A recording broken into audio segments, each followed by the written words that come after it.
Some secrets are buried in the dirt, but the most dangerous ones are left standing in the freezing snow. When a desperate 19-year-old farmer refused to harvest his dying cornfield, the entire town called him crazy. By January, nobody was laughing, and the police had surrounded his property. The crisp, biting air of late September usually smelled like diesel exhaust and victory in Creston, Iowa. It was harvest season, the sacred time of year when months of grueling labor finally turned into bank deposits. Across the rolling plains, giant green and red combines crawled like mechanical beetles, devouring the golden stalks of corn and spitting out the livelihoods of the men who drove them. But on the 400-acre plot of the Henderson farm, the massive John Deere S770 sat silent in the machine shed, collecting dust. 19-year-old Caleb Henderson stood at the edge of his property, his boots sinking into the dry, cracked loam. He stared out at the sea of brown, drying stalks that stretched toward the horizon. His father, Richard Henderson, had planted these seeds back in April, just 3 weeks before a massive myocardial infarction dropped him dead in the middle of the tractor supply store. Caleb had been forced to drop out of his freshman year at Iowa State University, returning home to a house full of casseroles, pitying looks, and a mountain of hidden debt that threatened to swallow his family's legacy whole. "You testing the moisture, kid?" a gravelly voice called out. Caleb turned to see Arthur Pendleton, a 60-year-old neighboring farmer whose property abutted the Henderson southern line. Arthur was leaning against the barbed wire fence, a toothpick dancing between his teeth. "Moisture's dropping, Mr. Pendleton. Down to about 18%, Caleb replied, keeping his voice steady. "Well then, fire up that deer, boy. Rain's forecasted for next week. You don't get that crop in the bins before the mud comes, the bank's gonna be breathing down your neck faster than a coyote on a lame calf." Caleb shoved his calloused hands into his denim jacket pockets. He looked at Arthur, then back at the massive field. "I'm not cutting it." Arthur stopped chewing his toothpick. "What do you mean you're not cutting it? You waiting on a custom harvesting crew? Because I can lend you my nephew." "I mean, I'm not harvesting," Caleb interrupted, his voice dropping an octave. "Not today, not next week. I'm leaving it up." Arthur let out a sharp, barking laugh, expecting a punchline that never came. When Caleb's jaw remained set, Arthur's smile vanished. "Boy, grief does funny things to a mind, but don't play games with your livelihood. That corn will rot on the stalk. The wind will knock it flat. You leave it out there, you're throwing $300,000 to the crows." "It's my field, Arthur," Caleb said softly, turning his back on the older man and walking towards the farmhouse. By noon the next day, the entire town of Creston knew. Small towns deal in two currencies, soybeans and gossip. Inside Mabel's Diner, a chrome and linoleum establishment off Highway 34, Caleb's decision was the only item on the menu. Men in dirty seed caps sat over black coffee and plates of hash browns, shaking their heads. "Kid cracked. Plain and simple," muttered Dale Higgins, the local mechanic. "Richard spoiled him, sent him off to college to read books instead of teaching him how to manage a ledger. Now the boy thinks corn is a perennial." Laughter erupted from the corner booth, but a few blocks away, inside the sterile, carpeted office of Heartland Regional Bank, nobody was laughing. Gregory Finch, the senior loan officer, pushed a manila folder across his mahogany desk. Caleb sat opposite him, his posture stiff. $342,000, Caleb, Finch said, tapping his gold pen against the file. That's the balloon payment due on the agricultural loan your father took out 2 years ago. It comes due on December 31st. I've looked at your yields from last year. Even with a perfect harvest at current market prices, you are going to be short. But if you don't harvest at all, we initiate foreclosure on January 1st. I have a plan, Mr. Finch, Caleb said, his knuckles turning white as he gripped the armrests of his chair. A plan? Finch sighed, rubbing his temples. Caleb, I knew your dad. I want to help you. But I drove past your acreage this morning. Your stalks are ready. If you leave them out there to freeze, the crop insurance adjusters won't cover a dime. Negligence voids the policy. You are engineering your own bankruptcy. I am perfectly aware of the insurance clauses, Caleb said quietly. He stood up, towering over the banker. I'll have your money by the 31st of December. What Finch didn't know, what no one in Creston knew, was that Caleb had found something in his father's office the night after the funeral. It was a crumpled, coffee-stained letter from a man named Thomas Holloway, the eccentric owner of a high-end boutique distillery in Kentucky.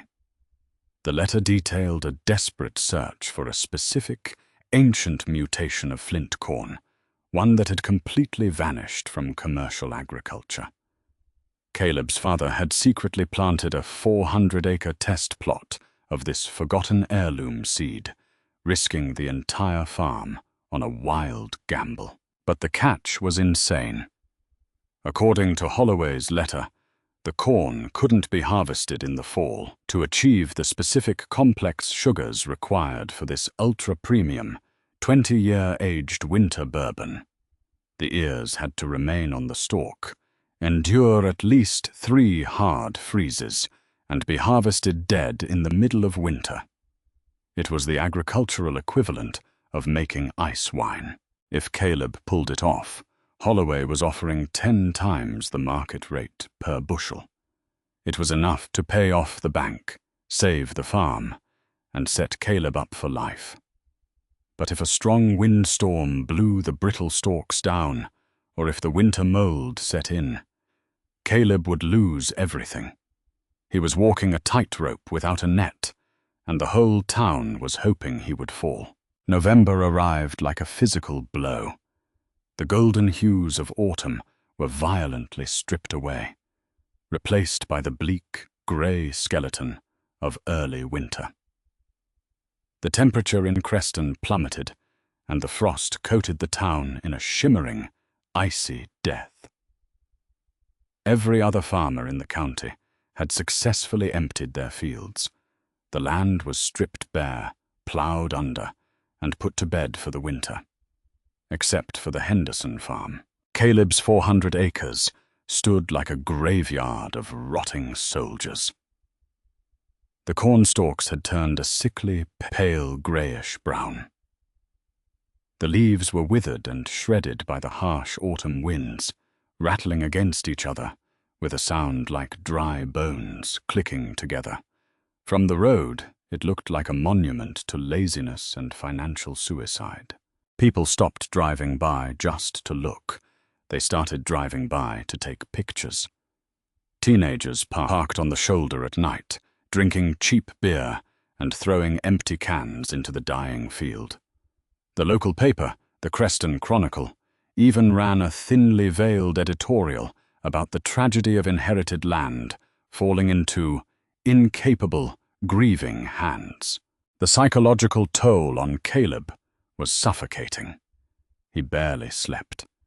He spent his nights sitting in his dark kitchen, staring out the window at the ghostly stalks illuminated by the moonlight, praying they would hold up against the biting winds. The pressure reached its boiling point on the Tuesday before Thanksgiving. A heavy, aggressive knock rattled the front door. Caleb opened it to find his Uncle David standing on the porch, his face flushed with anger. David Henderson was his father's older brother, a successful real estate developer who lived 3 towns over. "Uncle Dave," Caleb said, surprised. "What are you—" "Get your coat, Caleb," David snapped, pushing past him into the hallway. "We're going to the lawyer's office." Caleb closed the door against the freezing wind. "What? Why?" David spun around, his eyes blazing. "Because you've lost your damn mind. I sat back and watched for 2 months, Caleb. I thought, give the boy space. He's grieving. But this? Leaving $250,000 to rot in the snow. It's sick. Richard would be rolling in his grave." "You don't know what Dad wanted," Caleb shot back, his voice trembling with a mix of rage and exhaustion. "This was his seed, his plan. I'm seeing it through." "It's dead corn, Caleb," David yelled, pointing a thick finger at the window.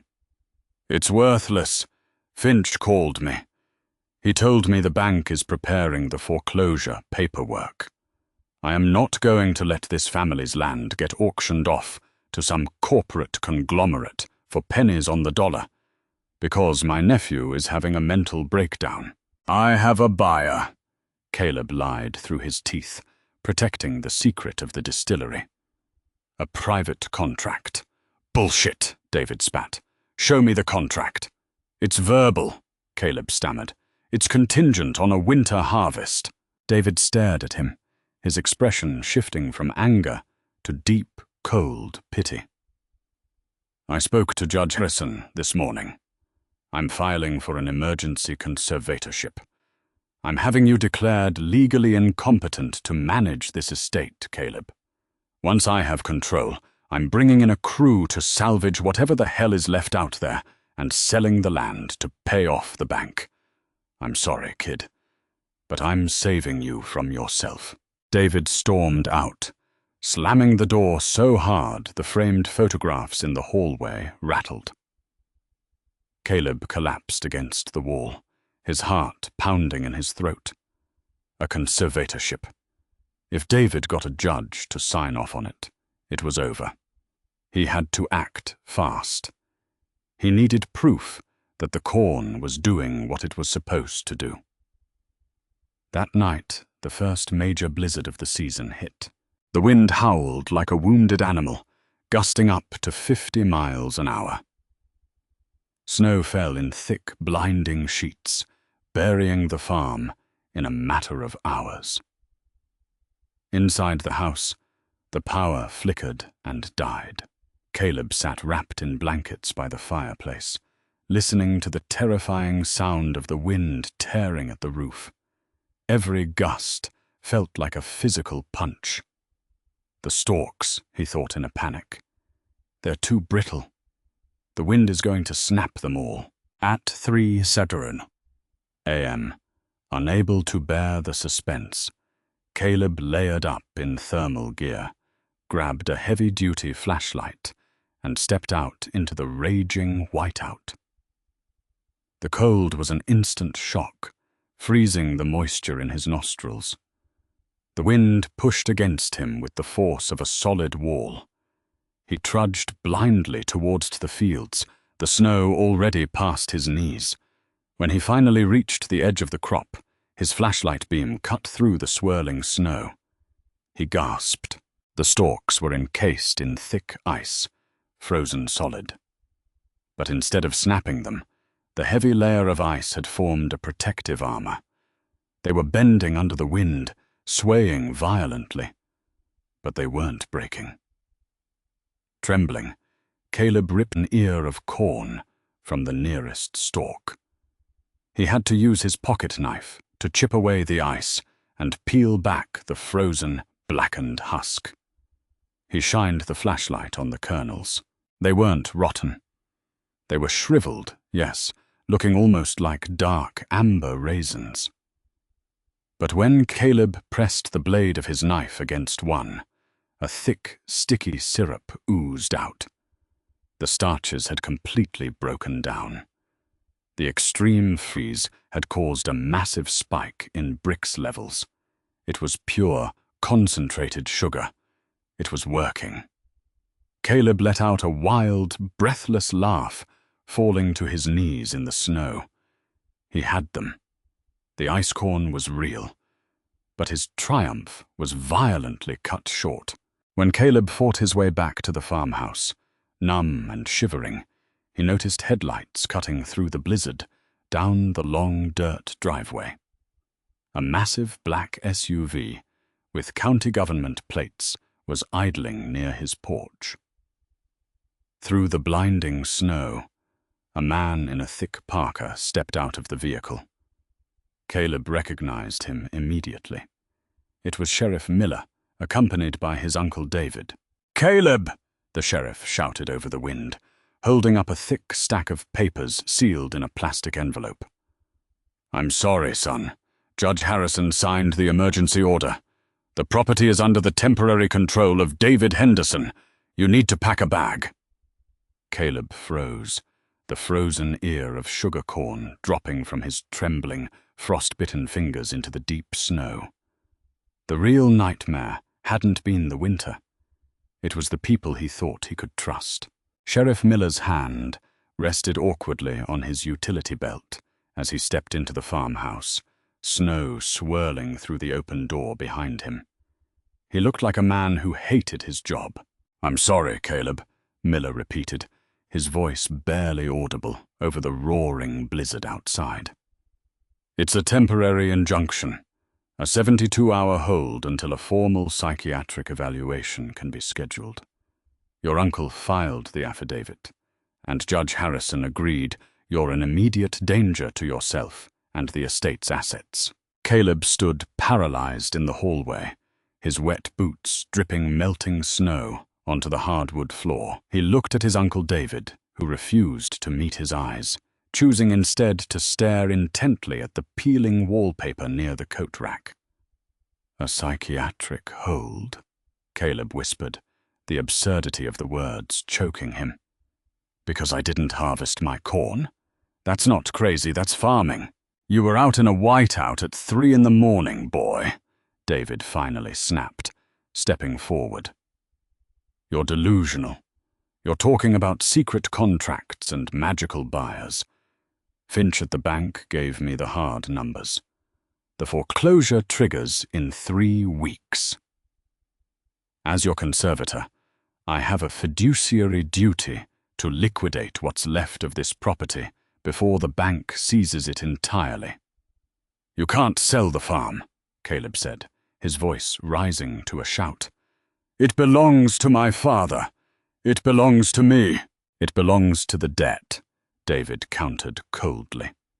He reached into his thick leather briefcase and pulled out a manila envelope.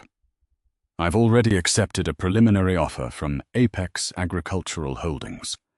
They buy up distressed family farms, clear them out, and fold them into corporate acreage. They'll pay just enough to clear your father's debts and leave you with a few $1,000s to go back to college. The salvage crews are coming next week to plow under that rotting mess you left in the fields. Now pack a bag. The sheriff is taking you to the county hospital." Caleb's mind raced. Apex Agricultural Holdings. The name clicked into place. Apex wasn't just a corporate farming conglomerate. They were notorious for offering massive under-the-table kickbacks to local brokers and relatives who brought them prime, unencumbered land. David wasn't trying to save him. David was selling him out for a finder's fee. "You son of a bitch!" Caleb hissed, lunging forward.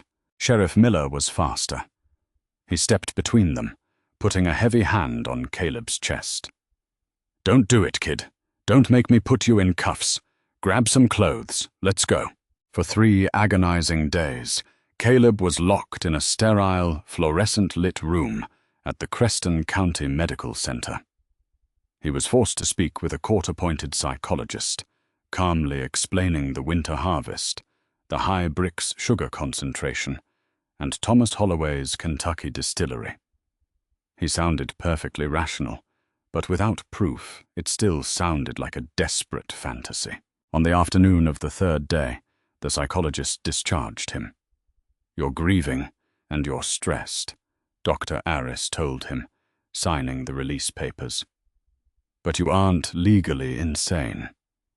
However, the conservatorship remains in place until you contest it in front of Judge Harrison next week." Caleb was released into the freezing twilight of mid-December. He had no car, no access to his bank accounts, and he was legally barred from stepping foot on his own property. He walked 3 miles in the freezing cold to the Starlight Motel, a run-down strip of rooms on the edge of town, and paid for a room using the emergency cash he kept in his boot. Sitting on the edge of a sagging mattress, Caleb pulled out his cell phone. He had one shot. He dialed the number for the Holloway Distillery in Louisville, Kentucky. "Holloway," a deep, aristocratic voice answered on the third ring. "Mr. Holloway, this is Caleb Henderson, Richard Henderson's son, from Iowa." There was a long pause on the line. "Richard's boy. My God. I heard about your father's passing, son. I am terribly sorry. I assumed the project was dead." "It's not dead," Caleb said, his voice trembling with adrenaline. "I left the crop up. We just hit our 3rd deep freeze. The stalks survived the blizzard. The starches have converted. It's oozing sugar, Mr. Holloway. It's ready for a January harvest." "Are you certain?" Holloway's tone shifted, suddenly sharp and intensely focused. "If those stalks collapsed, or if the moisture content isn't exact, the corn is useless to me. I need a Brix reading. I need proof before I mobilize a custom winter harvesting crew and wire $3 million to an escrow account." $3 million, Caleb breathed. He had no idea the contract was worth that much. 10,000 a bushel, Caleb, if the yield is what your father promised. But I need visual proof of the sugar conversion by tomorrow, or I have to pull my funding and use a backup supplier in Canada. Can you get me a video of the kernels?" Caleb looked out the motel window. The snow was falling again. "I'll get it to you by midnight." That night, Caleb broke the law. Borrowing a rusty 1990 Ford pickup from Dale Higgins, the local mechanic who had finally started to feel sorry for the kid, Caleb drove out to the back roads behind his farm. He parked a mile away and hiked through the frozen timberline, trespassing on the land his family had owned for 4 generations. The wind was a razor, slicing through his jacket. When he finally reached the edge of the cornfield, he saw the horrifying truth. 2 massive yellow bulldozers and a commercial wood chipper were parked near the silos.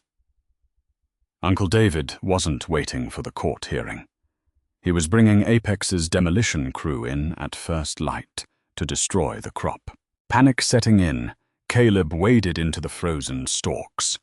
He pulled out a small, portable digital refractometer he had bought weeks ago. He snapped off an ear of the ice-encased flint corn, peeled back the frozen husk, and squeezed one of the shriveled kernels. Thick amber syrup dripped onto the glass lens of the refractometer. Caleb held up his phone, turned on the flashlight, and recorded the digital screen of the device. Brix level, 38%. It was a miracle. Normal sweet corn harvested in the summer had a Brix level of 10 to 14%. This frozen, dying field was holding pure, concentrated whiskey gold. Caleb recorded the stalks, the ice, the syrup, and the reading, and hit send. Now, all he could do was wait. January 2nd dawned bitterly cold, the sky a bruised, cloudless blue. The temperature was 5 degrees below zero. At 7 a.m., Uncle David stood at the edge of the Henderson farm, sipping coffee from a thermos. Next to him was Gregory Finch from the bank, clutching a clipboard, and the foreman of the Apex demolition crew. "Fire them up," Dave told the foreman, his breath pluming in the freezing air. "I want this field flattened by noon. Once it's cleared, Finch here will sign off on the land transfer to Apex, and we can all go get warm." The heavy diesel engines of the bulldozers roared to life, coughing black smoke into the pristine winter air. But before the machines could move an inch, the roar of a different engine cut through the noise.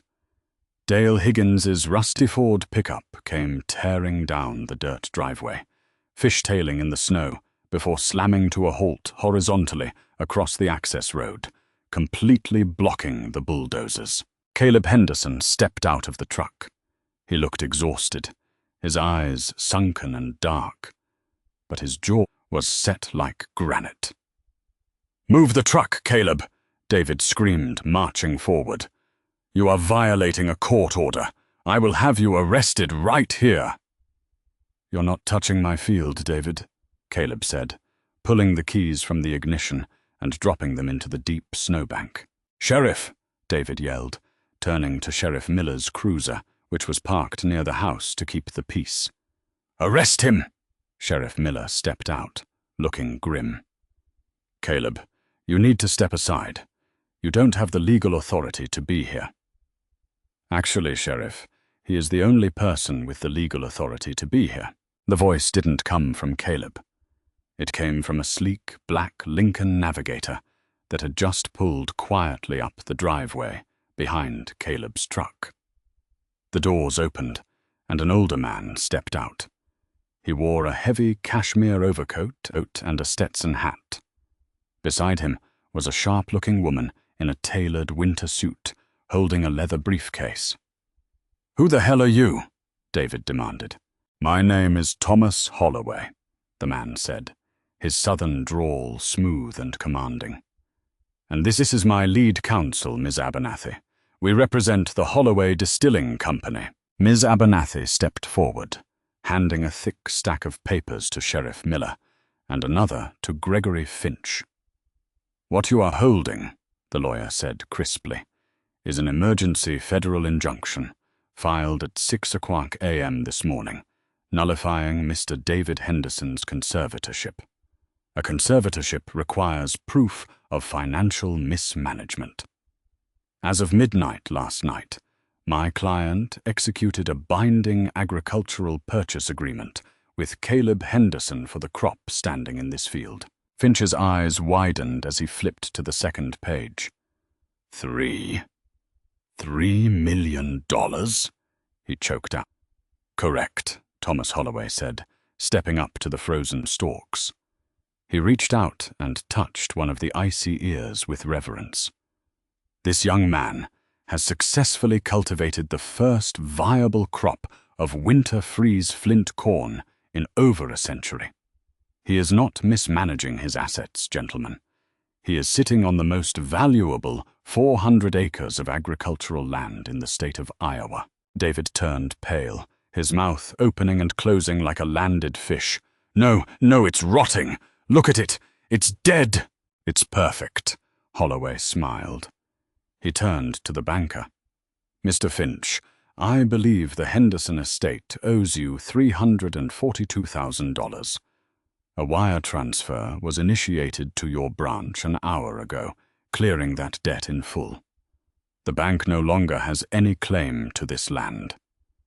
And David, if those bulldozers move 1 inch into my $3 million crop, I will sue you and Apex Holdings into the Stone Age." David looked at the lawyer, then at Finch, who was already nodding furiously, terrified of the high-powered legal threat. The bank got its money. Finch didn't care about Apex anymore. "Turn them off," David yelled to the foreman, his voice cracking with defeat. "Shut the dozers down." As the deafening roar of the machinery faded into silence, Caleb felt his knees finally go weak. He grabbed the side of the rusty pickup truck to steady himself. Thomas Holloway walked over to him and put a heavy, warm hand on the boy's shoulder.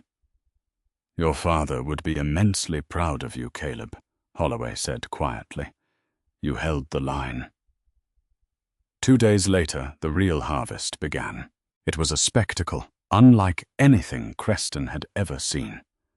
Holloway had brought in a team of specialized, modified combines from Canada, designed to strip frozen crops without shattering the brittle kernels. The entire town, the same people who had mocked Caleb in Mabel's diner, lined the shoulder of Highway 34, watching in stunned silence as the dark, syrupy kernels were loaded into climate-controlled semi-trucks. The story made national agricultural news. The boy who froze time. Caleb Henderson not only paid off his father's debts, but he also secured a 10-year exclusive contract with Holloway Distilling. He bought back the rusty Ford from Dale Higgins, fired Gregory Finch as his financial advisor, and permanently banned his Uncle David from the property. On the final day of the harvest, as the sun set over the now empty, snow-covered field, Caleb walked out to the center of the acreage. He knelt down, scooped up a handful of the freezing dirt, and smiled. The land was his. The legacy was safe. And sometimes, the only way to survive the winter is to stand tall and let it freeze you. Sometimes, the greatest victories require us to stand alone in the freezing cold, while the whole world calls us crazy. Caleb's story proves that true vision often looks like foolishness to those who can't see the final harvest. Trust your process, honor your roots, and never let anyone bulldoze your dreams, no matter how harsh the season gets.